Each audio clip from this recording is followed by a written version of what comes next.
Honesty, passion, experience. It's Timberwolves Explosion, hosted on the sportstuff.com. And now, your host, Paladino Joey.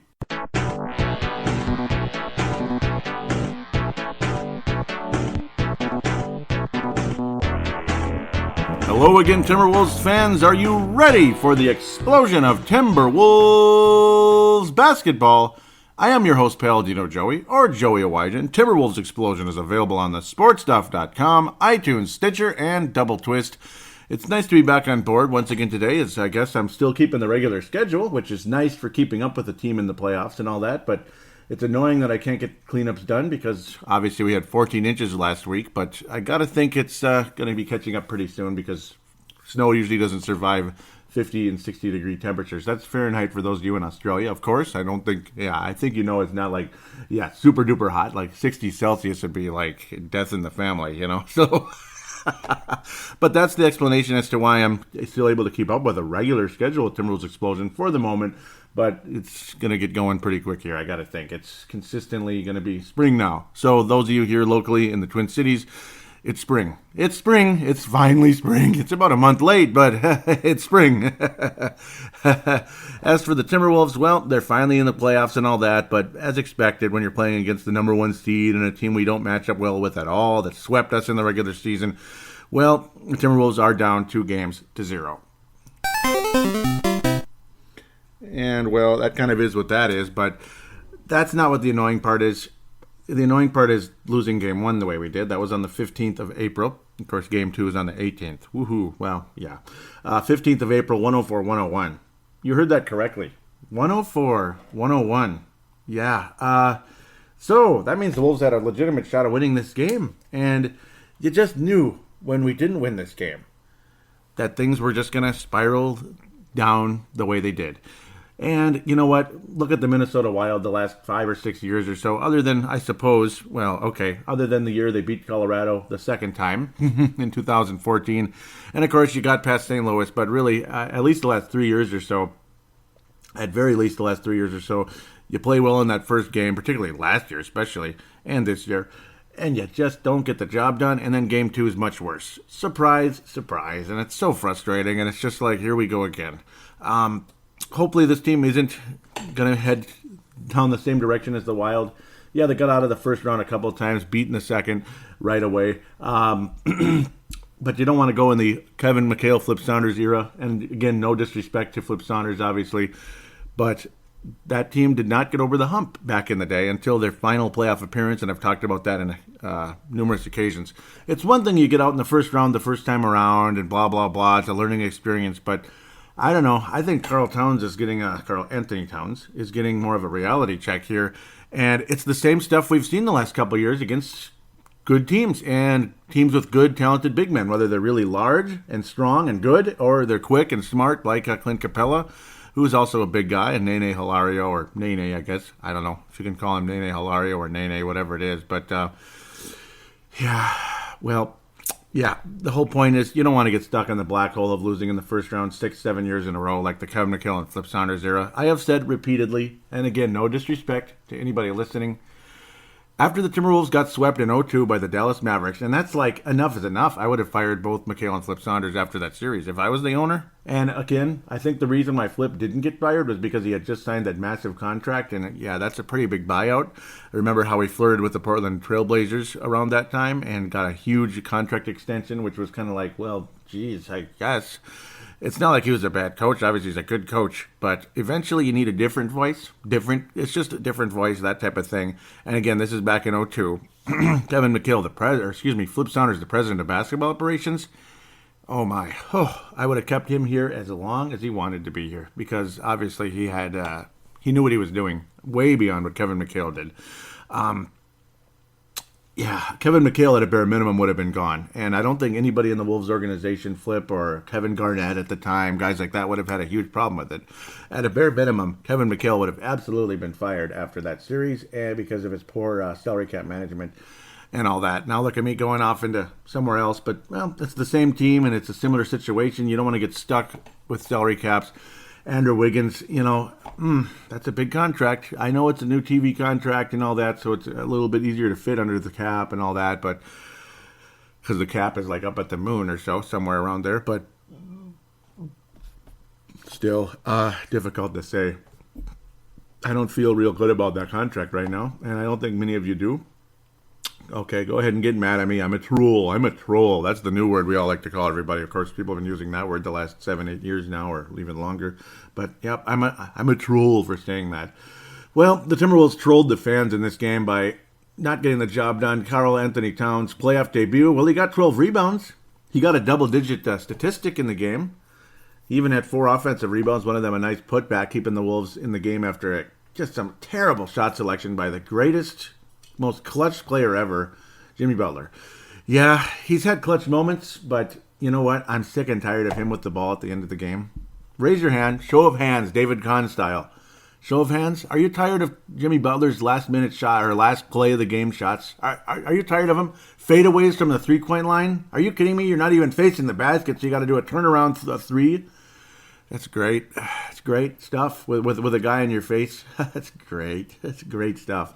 13 points for Jimmy Butler. That's not going to get the job done. Andrew Wiggins was solid in the game. He did it 1-3. Derrick Rose was energetic and solid, this and that. He had 16 points and all that. Andrew Wiggins actually led the team in scoring with 18. Jeff Teague was solid for the most part. A little erratic with the ball. Again, 5 turnovers. But the Wolves in general, it felt like they had way more turnovers than the 13 they had. You kept the Rockets in check, but there was one guy, of course, we didn't keep in check throughout this game. Well, 2. Yeah, 2. The Rockets sucked from beyond the arc, except for the bearded one, who ended up with 44 points and lulls you to sleep with that Euro step and just goes right past you. But you keep Houston to 27% three-point shooting, whether it's our fantastic, awesome defense from our awesome defensive coach, the greatest coach ever defensively, or they just didn't shoot well and you got to take advantage of it, kind of like the Warriors a couple of weeks ago. Take advantage of it, win the game, start the series 1-0. Even if you get swept in the next 4 games, you lose in a 5-game series at the end of the day, you know what? It still feels good that you at least went into their court and stole game 1. And there's always this small little chance you just might win one of the 2 games at Target Center coming up. And then you got yourself a possible 6-game series with the Rockets. That's not bad when you consider what the Rockets did to the Timberwolves during the regular season. But instead, you just don't get the job done. You take stupid shots, you don't finish, and of course, James Harden walks through you like you're not even there, like you're a hologram.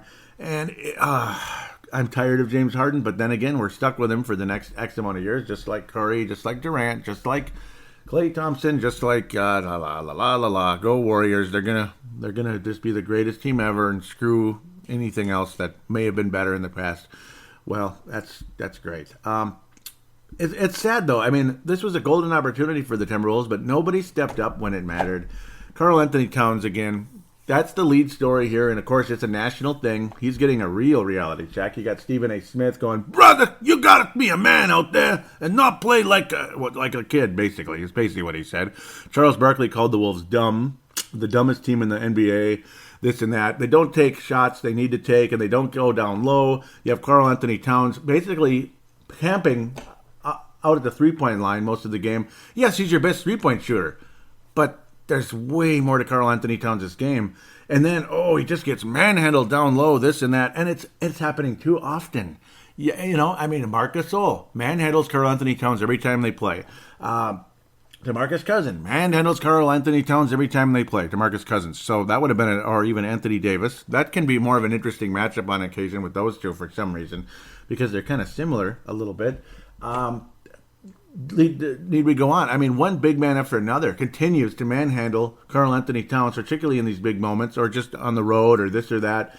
Clint Capella made Karl Anthony Towns look like crap. I mean, he owned Karl Anthony Towns with Kevin Garnett numbers: 24 points, 3 blocks, 12 rebounds, 5 of them offensive, by the way, with Clint Capella. He made 2/3 of his shots. Now, of course, most of them are very close to the basket, but that's the point. Why is Karl Anthony Towns not matching that? Stay close to the basket. Clint Capella isn't He-Man.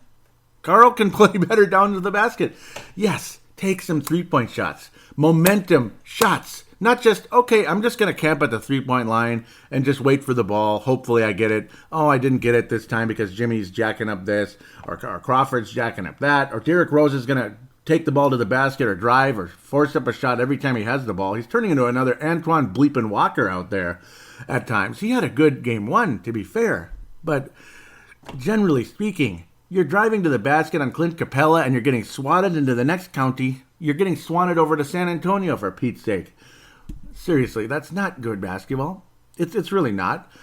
This team, as much as I hate, dislike, as much as I dislike, since we're going to be so sensitive now, nonstop three-pointers, I think it's not the best form of basketball, but I guess in this day and age, it's effective basketball because of the zone. The zone defense clogs the middle, and you can't constantly drive to the basket as much as you'd like to because of the nonstop charging calls and obviously this and that. Teams are able to clog the middle more than they used to in the past. That's the whole point. So then that's where you got to have more ball movement. And you got to have players that actually can make three-point shots. And I understand Karl's one of those guys, but that's not Karl's game. You know, he can shoot threes in momentum situations, which could end up being 2 or 3 or even 4 attempts a game. So that wouldn't change. But the strategy, the plan here, it don't make sense, Jaw. It don't make sense, Joe. It don't make sense. Karl Anthony Towns camping beyond the three-point line for good portions of the game. Charles Barkley thinks it's, fill in the blank, stupid, dumb, whatever. Shaquille O'Neal, same thing. I mean, what are we doing here? And that Karl has a chance to be one of them, so to speak. That's basically what they were saying. That Karl has a chance to be one of them one day. Hall of Famer with a ring, or in Chuck's case, I guess not, but at least he got there. He got there and he went on playoff runs with this team and that team, but not nearly as much success as Shaquille or some others, David Robinson, this and that. I mean, Patrick Ewing went to multiple NBA finals, so hey, they had success. And they're Hall of Famers, and they're first ballot Hall of Famers, no-brainers, and Karl could be that guy. But then when you're wilting like a little flower in these playoff games, and in regular season games against larger big men, obviously you got to spend a lot of time in the offseason in the weight room and continue to work on your game, yes. And you hope Karl's going to continue to do that, but this needs to break through. That's just the whole point in these two games. Game 1 and Game 2, as you could really say. Like, it's Game 2. What am I going to say about Game 2? 102-82? That's great. I mean, that's great stuff. Nobody played well in that game, for the most part. Nemanja Bjelica got a bit more of a role, but was it mostly garbage time? Yeah, kind of. Kind of garbage time when you're trailing by X amount. Wolves had a terrible second quarter. It was only 37-17, so it's not that bad. But, it was bad. It was a nasty game that didn't go well. The Wolves started out well in Game 2, but obviously second quarter happened, and that was kind of like the way things went the rest of the way. And again, I'm not up here ranting and insulting the team. I'm just saying, other big men getting their careers started in the postseason would have good runs, and they'd be like, wow, Karl is going to be a star in this league for many, many years. Look at the way he is taking it to the Rockets in this playoff series. Man, the Wolves, they're so close. Next year, we're going to the West Finals. If Karl has anything to say about it, this and that.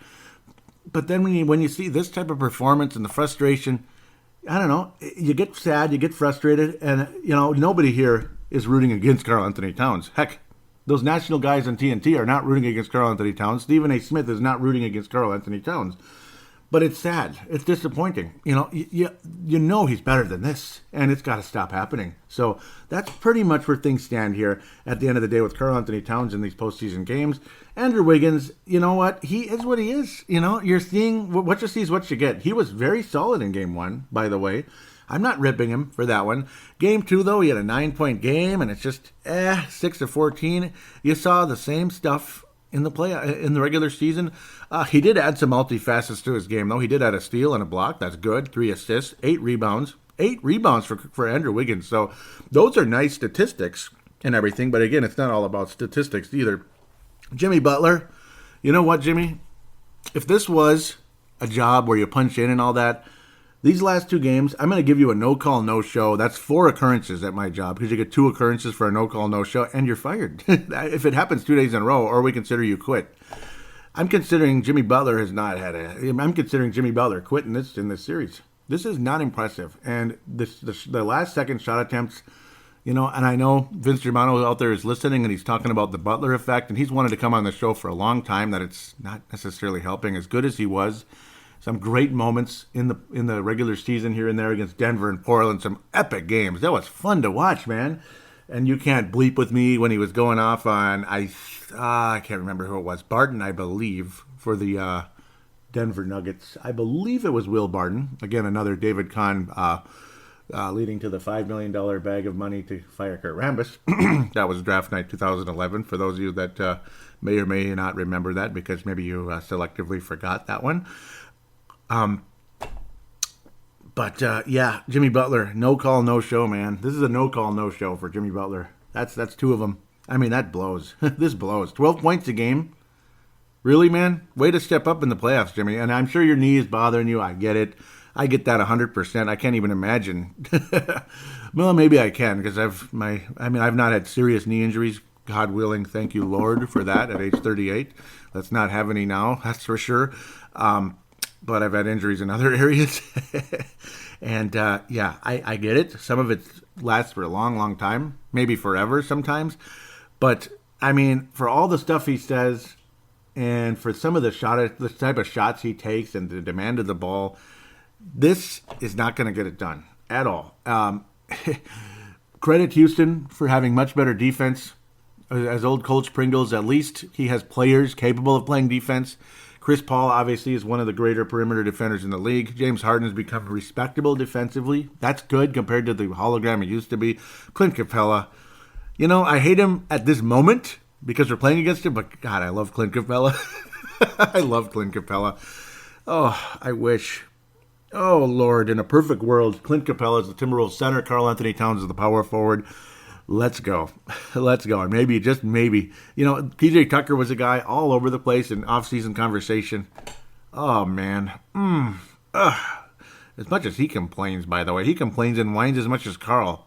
Oh, what a baby sometimes. I hate watching that. But in a game when James Harden, again, another golden opportunity, by the way, the Wolves lose by 20 points in a game. James Harden shoots 2 of 18. Liar. You liar, you! Liar! No, I'm not lying. It's true. He 2 of 18. 2 of 18 for James Harden, and the Wolves lose by 20. Yeah, because Chris Paul obviously did what he did in that game. They went from James Harden with his 44 in game 1, Chris Paul's 27, and that floater he put up, it was like a finger roll floater. That was, wow, right over Mr. Gorgie Zhang, and that thing went about 15 feet in the air, maybe more, and it just kissed the bottom of the net, and that was a nice one. I do not like Chris Paul. I don't think anybody does right now that's listening, but that was a hell of a game by Chris Paul. I mean, I have to give a sitting ovation. That was a hell of a game by Chris Paul. But generally speaking, Houston Rockets are not playing that great. I mean, 52 three attempts, and they made less than 31%. 52 three-point attempts. Is that getting kind of silly or what? But, yeah, well, Mike D'Antoni invented this whole thing that ended up leading to the Dallas Mavericks and Golden State Warriors and other teams that have gone this direction. So credit D'Antoni a little bit for how obviously this run-and-gun style has become in the NBA. And it's become a very good brand of basketball now because of the zone defense. Not because I like it, but because it's effective. I don't like it. I've never been a huge fan. I don't know. Okay, whatever. You know what I like. I don't need to go into it anymore. 36% from the floor, though. I mean, pathetic. 7 of 17. Why is Gerald Green attempting 17 shots? But he had a hell of a game, though. Double-double, 21 and 12 for him. 17 three attempts by Green. No, that's crazy. 17 attempts. What am I talking? 12 three attempts by Green. I'm going crazy here. Sorry. 3 of 13 for Gordon, but of course hit them when they counted. Drives you crazy. 2 of 10 from beyond the arc. That's a bit excessive. 2 of 10. 3 of 10 for Trevor Ariza. Trevor Ariza attempted 10 threes. James Harden attempted 10 threes and made 1. But we still lose by 20 because we just did. And I don't know, Karl, again, no call, no show for him. No, he's trying, but he scored 5 points and 5 points. He scored 5 points in the game. Five points. 13 points in the combined games. That's good for 6.5 a game in the playoffs. Karl, you're not 18. It's one thing if you're 18 and playing about like 15 minutes a game because you're just too young and too raw and everything. But what the hell is this? I mean, what is this? His third year now, or is it his fourth? It's his third year. Oh my. Ooh. Yeah, it's not been a good playoff series for Karl. I'm not trying to pile on the guy. I'm just stating facts that took place, and it hurts, kind of. You're not hearing me ripping him and dancing on his grave. I'm disappointed. I'm sad. I think there's a lot more there. Just that's a safe assumption, right? Even 10 more points a game, I think it's disappointing. 16.5 for Karl Anthony Towns against the Rockets? That sucks, kind of, right? That's below average for Karl, and particularly in the big moments. But then you're getting... I'm beyond shocked. Does he have it in Game 3 to come out and pound the Rockets 28 to 35 points, something like that, like he did earlier in the season to other teams? And you know what? He had some good games against the Rockets. He did. He had some great games. In fact, he was one of the shining stars in those games. He was one of He was one of the shining pieces in those games for the Wolves that ended up being some ugly ones. Obviously, Derrick Rose had a really nice one recently, the most recent one against the Rockets, which the Wolves ended up losing at the end. James Harden started hitting some threes, and that was kind of all she wrote. And he had that nice smile. He's not cooking up something good anymore. He's just getting the job done. He's more concentrating on scoring than celebrating. That's good. God bless him for that. The Rockets have ever showcability, though, because James Harden, boy, 2 of 18. You do that against the Warriors, I think you're dead. I think you're dead. So, James, you better step it up. This is. I don't know if they're just kind of not caring right now. This is like a preseason game, or to them in the playoffs, a pre-playoff game, or what it is. But, boy, James Harden, if you want that ring, you're going to have to be better than that. But unfortunately, the Timberwolves not ready for Houston at all. And luckily for James Harden and Steph Curry, I guess he can have a crappy game because other people step up when you have a team this deep and a team that's capable of playing two ways. Congratulations to the Houston Rockets at the end of the day for getting the job done in close games and blowing people out otherwise. They're a team, there's a reason why they won 65 games this year, because they're learning how to win. This team knows how to win games now. Last year, in games like Game 1, they would have lost, for sure. And they were a good team last year, but they would have lost. 2 years ago, this Rockets team, the Wolves would have beaten them, I think. I think there's a pretty good chance. I mean, James Harden would have scored like 40 points a game in the series.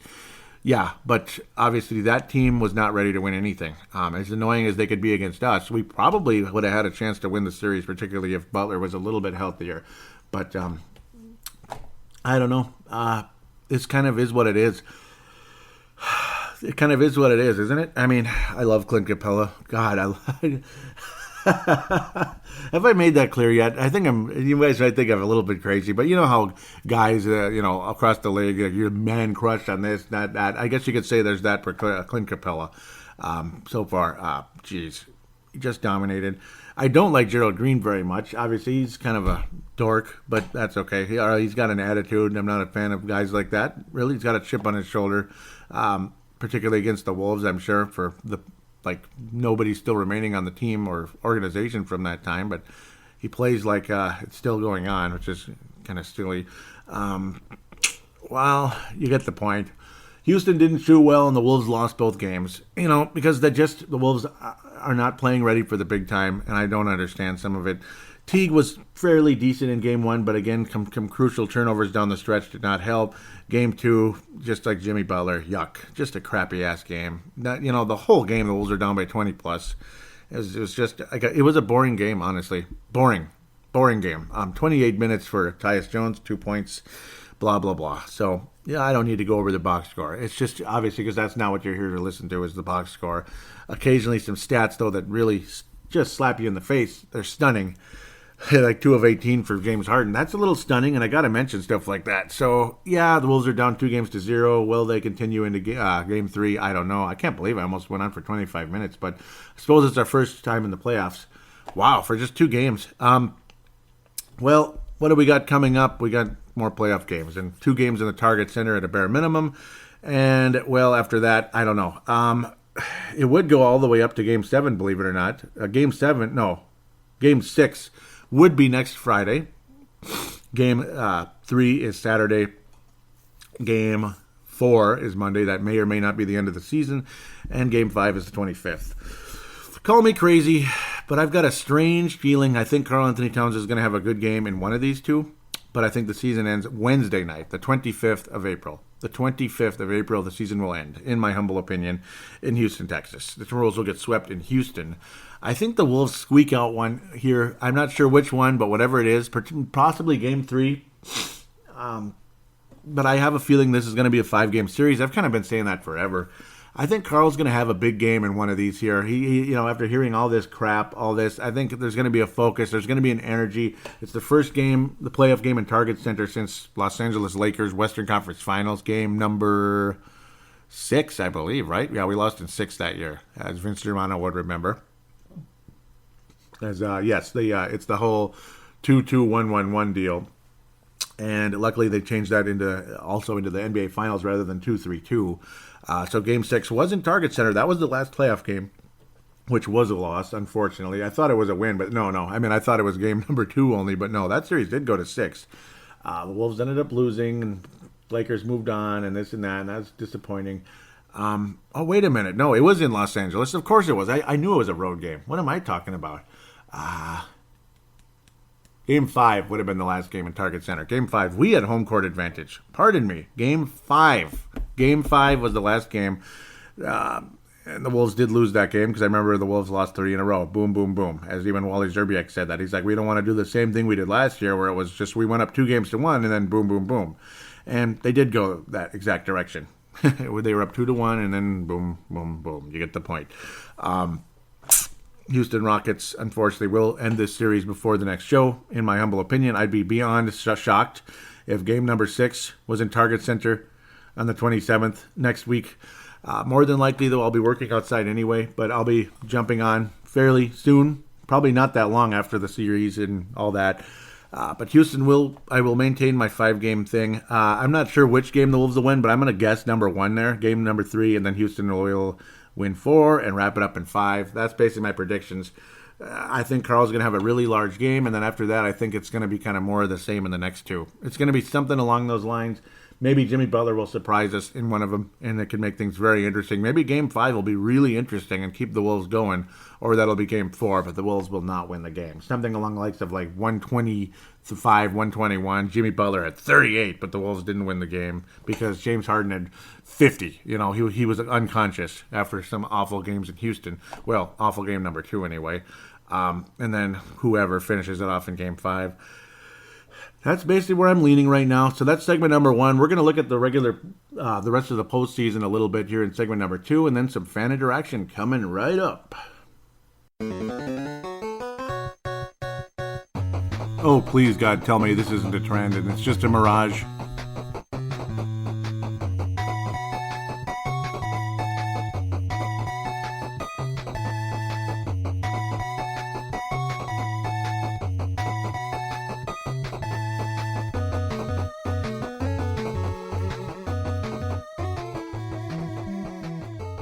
And we are back here on Timberwolves Explosion, segment number 2. Let's look more at the postseason and such. Let's get to the Eastern Conference very briefly. I'm not going to go over every game in detail per se, but Eastern Conference. You start off with the Toronto Raptors, and they look like the number 1 seed in the Eastern Conference for the most part. Kind of a close game with Washington in game number 1 as they pulled away down the stretch.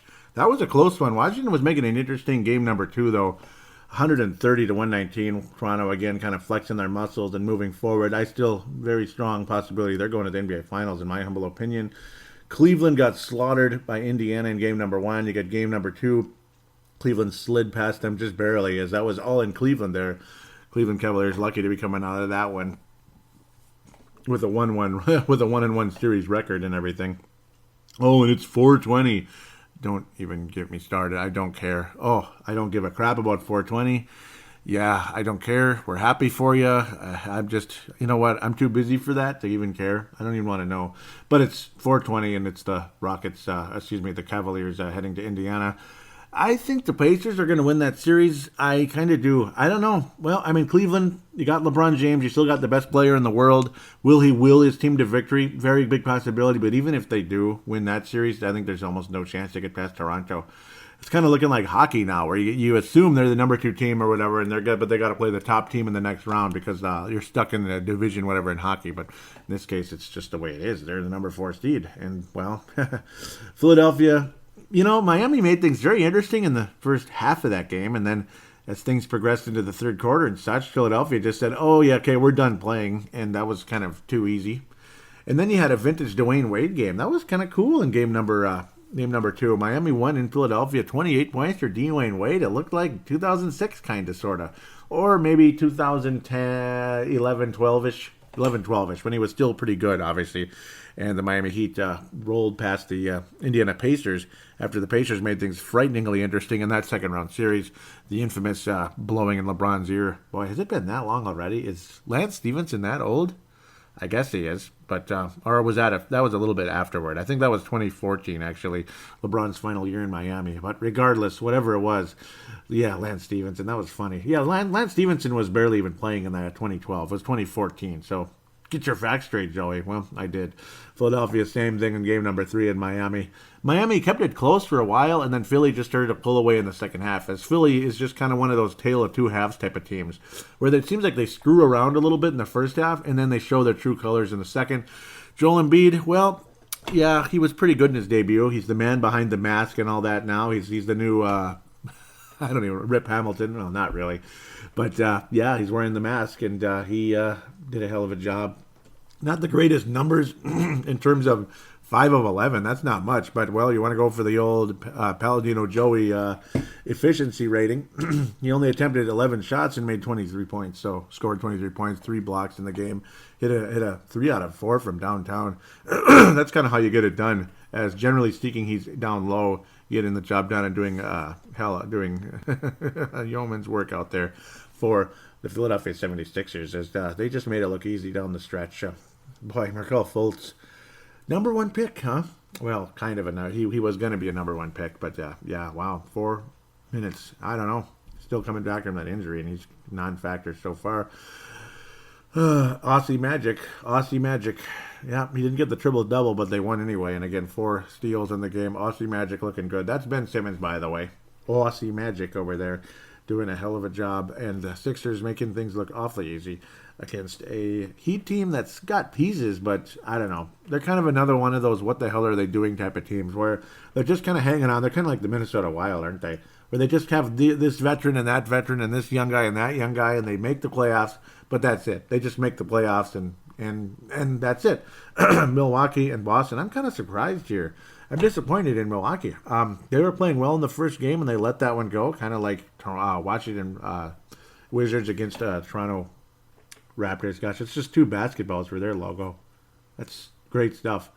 Toronto, way to be creative. Not. I mean, they were before, and then they just have a ball with a claw on it. That's spectacular creativity for a team called the frickin' Raptors, obviously. Why, is it too kiddie-like to have a real Raptor there like they used to? I don't know. I don't understand some of the logic here.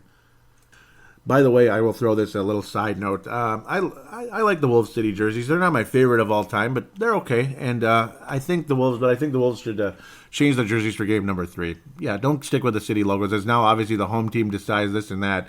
But when the Wolves are on the road, and as long as the colors are different enough, it works. Both teams are wearing like road jerseys. The Rockets have been wearing their 3rd jerseys. I wish they, I do like them better than those boring white ones, though. But where are the red and gold ones from the good old days? Oh, at least, like a modernized one with those colors, though. Oh, man, I love that. Boston's up 2-0, though. Milwaukee, disappointing. Again, similar to the Wild and the Wolves and the Washington Wizards and this team and that team. When you're in a dogfight in game number 1 on the road, you got to win that game. Because look at game number 2, 120-106. I mean, what more do I have to say? And they're playing in 420. Peace, brother.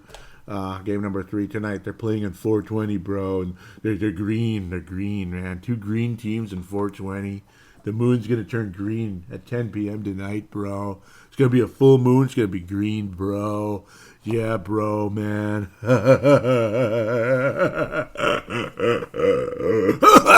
Okay, just kidding.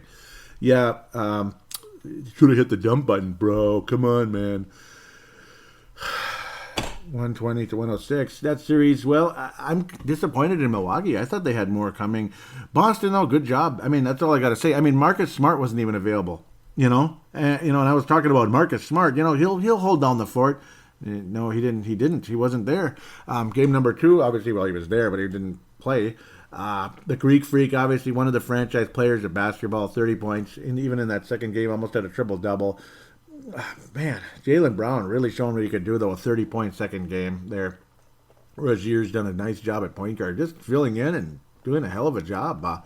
Who knows? This team just, I don't know. I don't think they're going to survive Philly. But maybe, I mean, they have a lot of nice young talent, despite no Kyrie Irving, no Gordon Hayward. It's scary to think how good the Boston Celtics would be if they did have Kyrie Irving and Gordon Hayward. I think they'd win the Eastern Conference. I think they would. I had them in the finals at the beginning of the season, and I don't know. I doubt it, but even Greg Monroe in limited time against, against his former team. That's weird. Greg Monroe's been all over the place, hasn't he? He was at Detroit, the Bucks, and now he's on the Celtics. Greg Monroe, isn't that weird? That guy's become a journeyman, but he's doing okay. Wow, Markieff Morris off the bench too. Marcus Morris. Stupid Morrises. I can't get sorry about that. Markieff's on the, I believe he's on the Pistons, right? So, yeah. That whole Clipper trade too. That made things very interesting. But Boston Celtics looking awfully good. Jaylen Brown turning into one of those Danny Ainge specialties in the draft. He's a damn good drafter, and he's been a good drafter for a long time. Some of his trades hadn't been so great, but his draft's good. Obviously, Wolves down 2-0. We've talked about that enough. Oh, Ricky, I love you so much. Okay, well, OKC was able to win Game 1, 116-108, blah, blah, blah. I don't really like either of these teams that much, but then again, I'd like the Jazz more if Rubio wasn't on them. And it's not because I don't like Rubio, it's because I'm sick of hearing about him from Wolves fans. How do you like Rubio now? Would you want Jeff Teague or Rubio? Do we have to talk about it every second on every page all over the world? Enough is enough. Rubio's on the Jazz. Jeff Teague's on the Timberwolves. Okay. Is that okay now? If he wins a championship in Utah, which would be quite the shocker, it's one of those teams, as good as they've been, the odds of Utah actually winning an NBA title are like, that would be weird, wouldn't it? It'd be kind of cool, I guess, for the sake of they finally got one after all those great seasons with the Stockton Malone deal. But I don't know. It's a good team, and they played okay. But here again, Rubio. How much do you want Rubio? After the second game. But let's look at the first game here. You want to play that card. You want to play that game. Let's play that game, brother. About how great Rubio shot. 5 of 18 in game number 1. That's right, a close game, a winnable game. In game number 1, a game that you could take a nice advantage in the series. 5 of 18. Done! What do you think of that? So let's move on. Seriously, though, I get so tired of it. Like, we're happy for you. Yeah, and Westbrook had 29. I think he won that battle for the 99th time. God bless both of them, but it is what it is. 102-95. A nice second game. Stronger defense. Solid, blah, blah, blah. Rubio, 6 of 16. Again, he had 22 points, but 6 of 16? Okay, 5 of 8 from downtown. I know. But 6 of 16 still counts. It still counts. It still counts, I'm afraid. I mean, do I have to annoy people this much? That's still in the 30s, right? Upper 30%? Or is my math that wrong and I'm that stupid? Oh, I'm sorry. It just might scratch 40%. So I stand corrected if that's the case. Next, Portland and Pelicans. That's let's get the graveyard going here. That one's they're done. Portland, I'm telling you, I don't know how the Wolves would have done against Portland, say if we were the 6th seed, but Pelicans, boy. And the Wolves swept the Pelicans this year. Look what winning game 1 on the road does for you. Look what it does. The Pelicans had a dogfight in game number 1. Portland only had 25 points. Pelicans only had 97. Look at the scoring in the next couple of games. You get well over 100 for both teams. Well, at least for the Pelicans in both games. and you win. Look what happens when you win game number one. Pelicans are up 3-0. That's pretty much insurmountable. And that, and I don't even want to talk about Golden State and San Antonio. The Warriors are going to win that series, plain and simple. They're just toying with the Spurs. And God bless Greg Popovich's wife and all that. And Greg Popovich, of course, she passed away a couple of days ago. And moment of silence for Mrs. Popovich.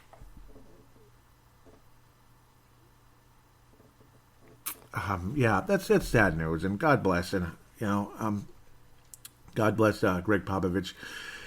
And that's basically what you can say there. At the end of the day, it's always sad news, especially too young. Rajon Rondo though looks like Rajon Rondo and Drew Holiday. What a nice backcourt, eh? I like that backcourt.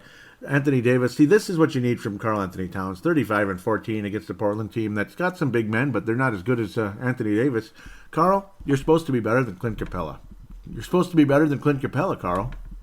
I mean, let's go. Come on, Karl. Let's see what you can do. God bless. Drew Holiday. You all hated him. You all doubted him. Well, not hated him, but you doubted him because he wasn't around. He was hurt, this and that, and struggled. But I've always loved Drew Holiday. And here he's starting to show why I loved him. He's starting to show. He's starting to prove me right, finally. I love that guy. And he's had an awesome series. Rajon Rondo, though, 17 assists, in that first game. And wow, just making it look easy. And the Blazers not finishing the job, despite hanging in there the whole game. And that's what happens. See, look at Lillard. He didn't shoot well.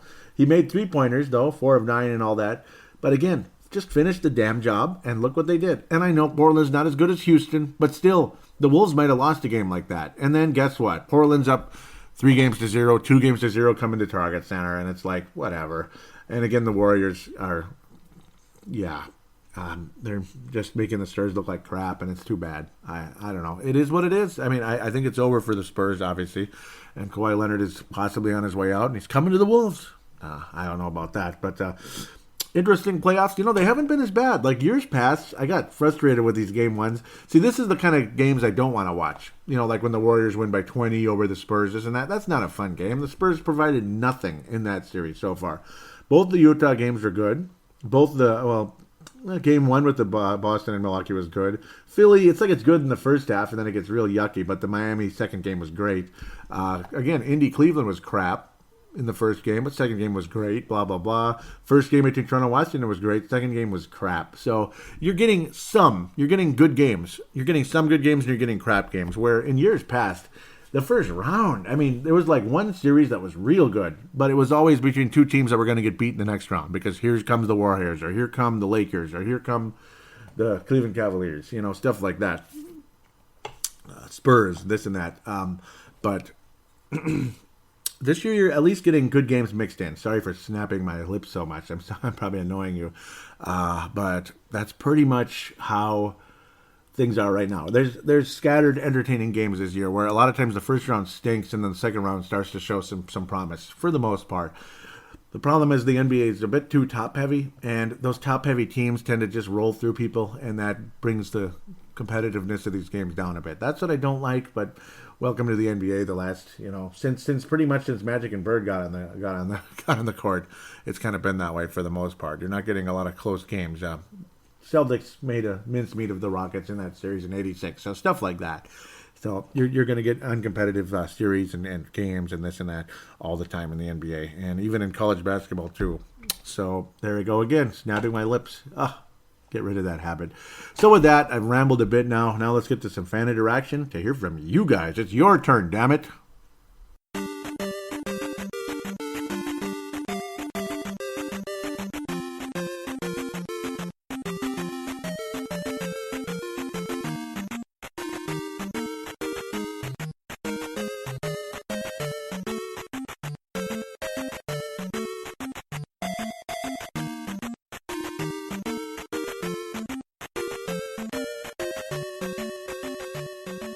And we are back here on Timberwolves Explosion, segment number 3. Time to hear from you out there in the social media world, we'll call it, at Wolves Explosion. At Wolves Explosion is a Twitter account. Want to thank Vince Germano and Levi Brown for retweeting the recent show. Hope everything is going good for you guys out there. Indeed, Levi Brown out of New Zealand, his brother Tene Brown out also there, and Vince Germano out of Australia. Melbourne, Australia in that case. As we continue to move forward here, somebody followed. Okay, added them. Hopefully they're a basketball fan. That's good to know. Cool. Good. Going back and forth. We'll hear from Levi here. Here we go. He says, on one hand, it was good to get close to the Rockets in Game 1. On the other hand, if you exclude Harden, and I apologize I didn't click like sooner. On the other hand, if you exclude Harden, the Rockets made 3 of 25 3-pointers. 3 of 25 3-pointers. Again, yes. See that? The Wolves needed to win that game. See, I mean, it's just amazing when you sit down and think about it. And yes, this is why fan interaction is so valuable too, because you guys are so knowledgeable, and you bring this stuff to the show as well. See, it's like sometimes you don't bring all the stats together at the same time because sometimes you just can't, and it's good to get little things here and there as well. You follow so closely and keep up. He says we needed to take advantage of that, no doubt. They ain't shooting that poorly again. Hopefully we can somehow steal Game 2 today. Well, they did shoot poorly again, but not as poorly. See, that's the thing. It's sad, though. Again, see, Harden, 2 of 18. And again, you get beat by 20. It's just, that's why that first segment was so long, because you're just stunned. And again, it's just, yeesh. Oh, boy. You get the point. I'm bouncing so much. Levi continues with another one. Says, I missed the first half. This is the second game due to meetings, but didn't bother to check the second half, seeing the halftime score. Yeah, it was crap. Looks like an awful showing, and it was. It was a crappy game. It really was. The Wolves barely showed up in that game. Nobody played well. Bielitsa had 16 points in what you could call virtual garbage time. Like, the Wolves are down by 20 plus the whole game. After that, during and after that second quarter, it was disgusting. It really was. I can't stand it. I can't stand it. Bull crap, right? So that's the Twitter account, and thank you, Levi. I love the inclusion. Keep them coming, buddy. So now we'll make rapid progress over to Facebook. It's a bit busy over there. A couple quotes from Wayno. Oh, come on. There we go. Things just sits there. Okay, so the visitor posts and all that. This was on Sunday after game number 1, or during game number 1, where Wayne Hunt gets things started here. Of course, Wayne Hunt, host of the Courtside podcast with Vince Germano and Stu Benson, all out of Australia, but different parts of Australia. Wayne Hunt and Stu are actually both from Sydney, and Vince Germano from Melbourne, Australia. So there it is. Wonderful show, podcast. Wonderful podcast out there on iTunes and Podbean at the bare minimum, and of course probably others out there as well. Of course, Double Twist mirrors everything on iTunes, so you could get on a Double Twist too if you want. That's an Android application. Awesome show. Vince Germano and Stu Benson are Laker fans. Hank McCoy is a Memphis Grizzlies fan, but generally it's a general NBA show. They favor their teams a little bit because everybody's going to favor their team. Like, I'm going to talk about the Wolves when I go on that show, but I'm also going to talk about NBA as well, just like I do on this show. I talk NBA. I sprinkle an NBA conversation. In fact, the whole second segment was NBA conversation as you head into the postseason, and a lot of these postseason shows are just 100% NBA because the Wolves weren't involved. But again, right now the Wolves are, but it's not. They're not the only team in the playoffs. See, you get the idea. They're the feature presentation. But yeah, let's move on. Wayne Hunt says, "Hey, Vince Germano, where are all those loud, loose Derrick Rose haters now? Seems like a pretty good pickup to me heading into the playoffs." And zing, and that was in game 1 and all that. He had the good game. But there's a side to Derrick Rose that's not good for this current roster at the moment in terms of, again, he's not a spot-up three-point shooter where you can just kick it out and have him catch and shoot. He's not that kind of guy, and the Wolves don't really have one, and that's a problem. Karl can be, but he's a big man.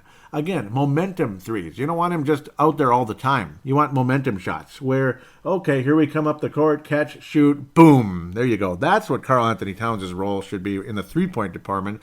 Generally speaking, he needs to be down low 80% of the time, I think. He can go out on occasion. It's a certain play. You draw stuff up. Guys are moving around. And you know what? If it's a rotation thing, you're rotating. He's down low. Okay, now he's rotating up because we're moving the ball around, this and that. Catch and shoot three. Okay, I can live with that, but not constantly waiting for the ball. Like, hey, out here, come on. In a half-court set. That's not good. Well, what's going on? Clint Capella's just like, oh, okay, I'll just catch your miss, whoever you are, as there's no chance for any offensive rebound if Karl's out on the perimeter. And, well, there's no chance of any nice close two-point shot either. We're just going to do mid-range fadeaways the whole game because we're pretending to be Michael Jordan when we're not Michael Jordan, Yeah. If you're going to take mid-range shots, you better be amazing at them. like Michael Jordan, like Sam Cassell, like guys that aren't on the Timberwolves roster.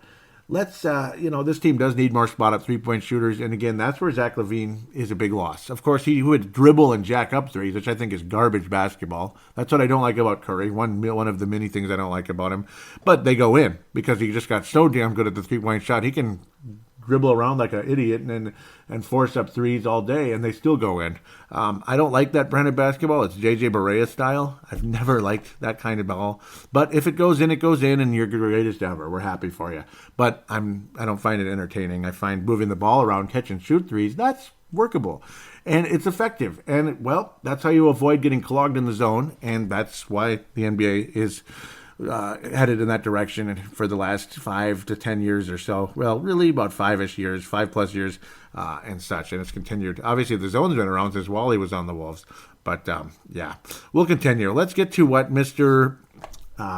Derrick Rose, the Derrick Rose conversation with Wayne Hunt. But, of course, nice foul beyond the arc on James Harden, too. And that was annoying. I'm sick of the Timberwolves fouling guys beyond the arc. We've got to lead the league in that category, right? That'd be an interesting stat to pull up if it's humanly possible. Fouls beyond the arc, 4-point plays given up. Oh my God! And it's so annoying. And then Wayne Hunt says, "Well, that's going to happen." But why is it going to happen? That's too much. Derrick Rose's defense on James Harden in that game sucked. And you know what? Derrick Rose's defense sucks. And you know what? That's nothing new. But it's not going to get any better, obviously, after a post-knee injury. So I'll continue. The Wolves don't have a whole lot of guys that are good defensively, but I had to say it. Wayne Hunt says, "Well, that's going to happen. You're playing the Rockets." Yeah, Harden is going to flop every time he shoots. Yeah, I got that too. That's true. You won't beat officials in this series. End of the third at the moment. Would like to see a bit more out of Jimmy Butler, and Wiggins keep his hands out of the cookie jar. Yep, this game is winnable. It was winnable, and the Wolves did not get the job done, and Jimmy Butler was just, all he did was force up a fadeaway from three-point land. That's not going to get it done. And, of course, again, you're down by 3 against a team that knows how to play defense with 8 seconds remaining. You're not necessarily going to get the best shot in the world. But I think it could be better than just dribbling and forcing up a fadeaway from the three-point line. I don't know. I mean, even Michael would have struggled with those, right? That was the kind of game, though, that could change things dramatically in a series. Maybe Houston would have won the next 4, but at least you'd have that feeling you were ahead in the series. Ahead in the series against the Rockets. That's not going to happen very often. Let's continue.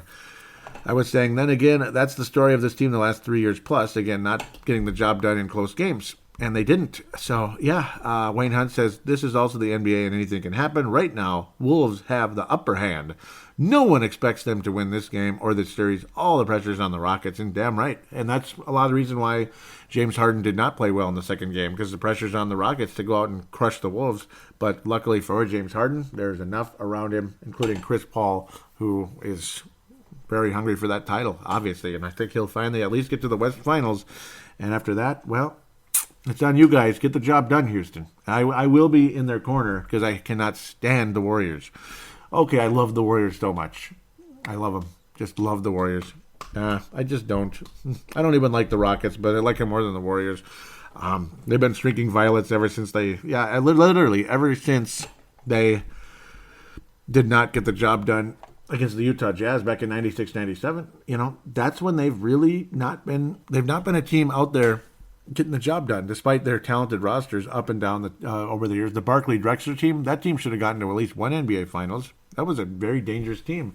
And years later with McGrady and Yao Ming, they didn't even compete. I mean, okay, they had that amazing winning streak. What did they win, like 20 games in a row? And they lost in the first round? That don't make sense, Joe. That don't make sense, Joe. Wow. Oh, my God. I was saying how both Rose and Crawford are erratic, but I'd rather have Rose at this point. But then again, I mean, they're both, I don't know. Rose can be better, but he's also a bit crazy. He's trying to be MVP Rose, and I don't know. Maybe it's still in him at some point, but it ain't there right now. Vince Germano says, "Yes, sir." Wine it continues. I thought that was it. No, not that much longer. Dan May, welcome back to Timberwolves Explosion, Dan. He says, "And why was Butler the one shooting the 3 don't think Towns touched the ball in the last quarter. Exactly. See, that's the thing. No, not really. I was saying how it's weird. It seemed like Towns wasn't involved most of the game, and he was all over the place.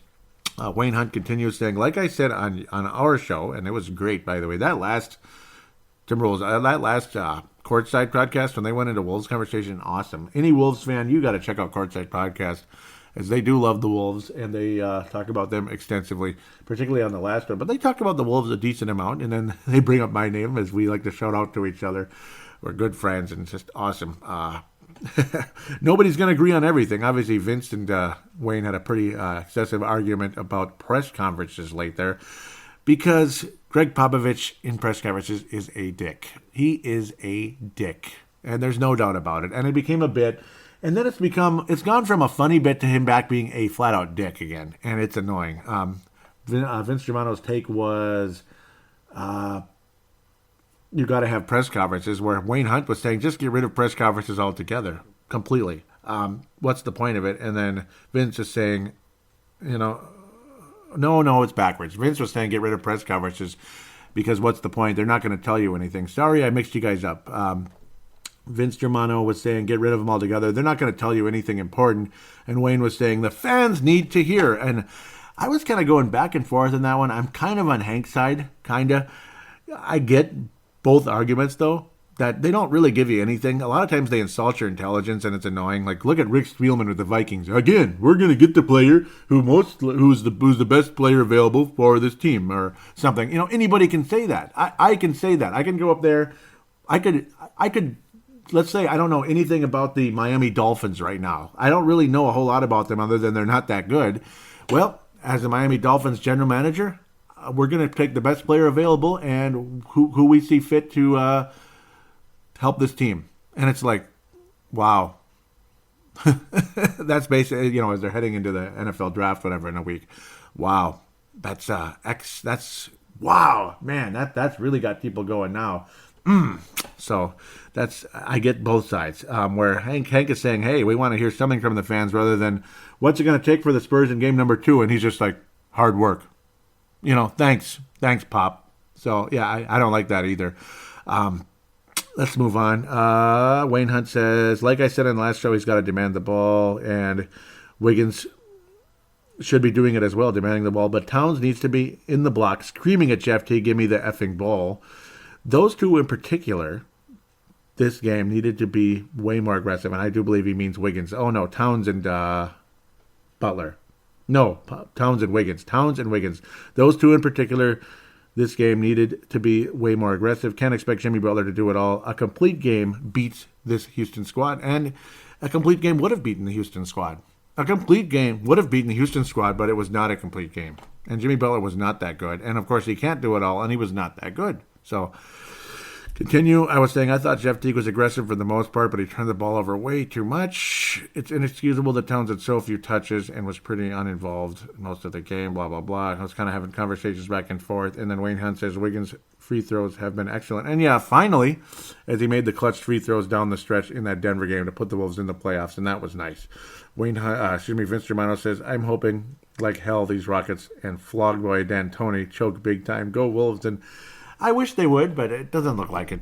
D'Antoni is doing a good job for the Rockets so far. Nobody was doing well with the Rockets the last couple of years.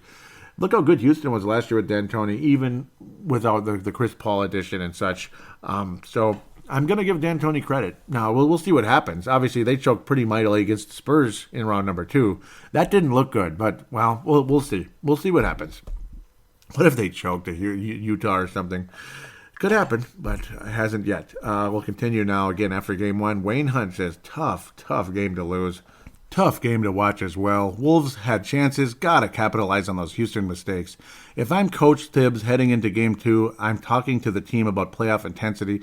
Felt like only half the guys were locked in. Can't wait for that first Wolves home game. And that, I think, will be different. I do think that things will be different and the Wolves will actually win game 3 or at least be extremely competitive. But I think you're going to see a much better game from Karl Anthony Towns in game number 3, in my humble opinion. I do. You're going to see something change. There's no way Karl's happy, and of course he's hearing it. He is hearing too much of late from everybody, and I mean everybody, and that would not be something I would particularly enjoy. So, awesome take there, Wayne Hunt. Vince Germano says, I get that Karl Towns is a playoff virgin. But I hope he took note of Embiid's play in Miami. Exactly. If Jimmy is going to be treated like the second coming of Michael Jordan, he might want to play like it in the playoffs. So GD frustrating. I'm saying, in saying that, go Wolves. And it is so dull and frustrating. I don't like to quite say those words, but I understand. You can say it. I say it too, but I try not to say it too much. It is so bleeping frustrating. It is. Can you blame the knee? I don't know. Maybe. I just think he's not playing well, regardless if his knee's hurting him or not. I think he's not playing well. If you're going to come back, or, at least close enough that you're going to be close enough to being the Jimmy Butler we know. I know people play hurt, this and that, but I mean, if it's affecting him this much, maybe he doesn't belong out there. And obviously you can't do it all, this and that, but again, forcing up stupid shots isn't going to help anybody either. So, I mean, it's been terrible.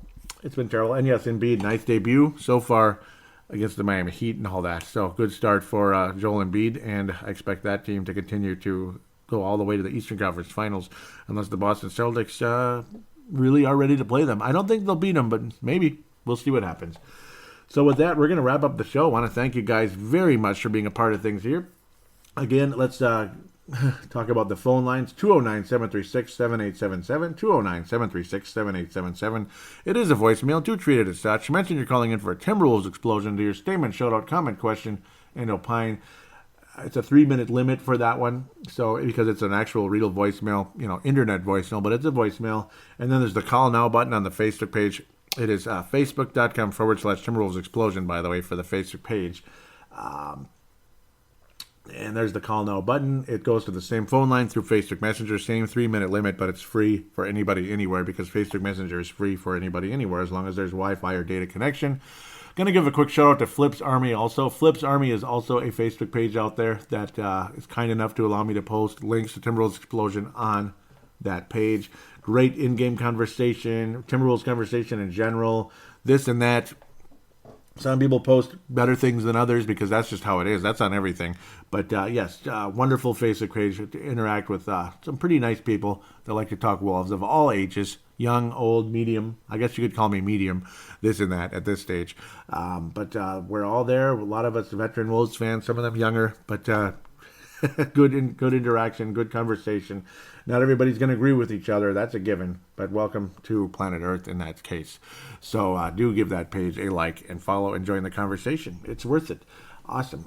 The final way to get on the show is audio submission. That's a new thing in the podcasting world. Well, kind of new. It's just a new term. People don't say it very much.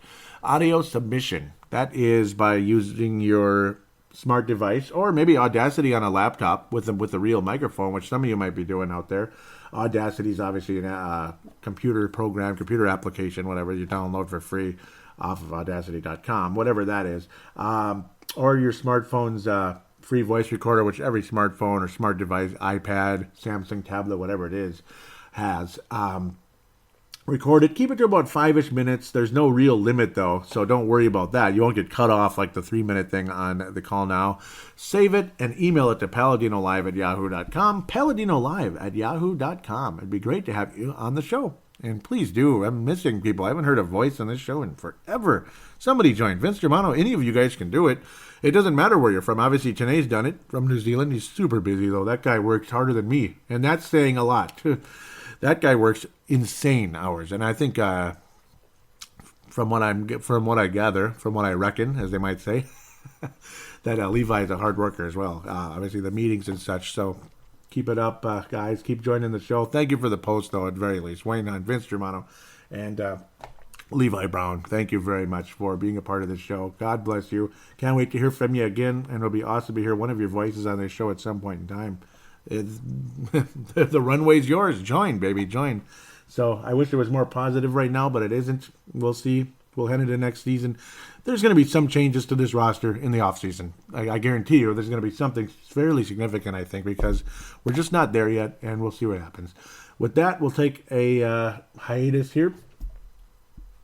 It might be a week. It might be longer. It might be just a week again. I'll be right back here. Maybe it's raining on. And anytime it rains, I'll probably join back on again, of course. because you can't work outside. Or if we're just not working outside and I have time to get on the air, we'll get caught up with the NBA playoffs.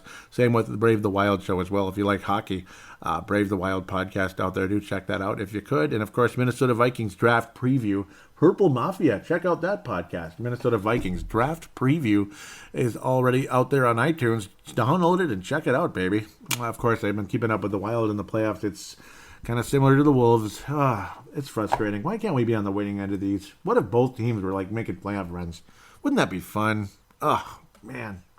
Just doesn't happen here, does it, in Minnesota? Sometimes, but not much. So with that, we'll take a break. Again, the release of the show will probably be a bit more sporadic from here on out because of the cleanups probably coming, more than likely. But we'll see. Maybe I'll be right here on Friday again, just as luck would have it. Until then, though, take care, everybody.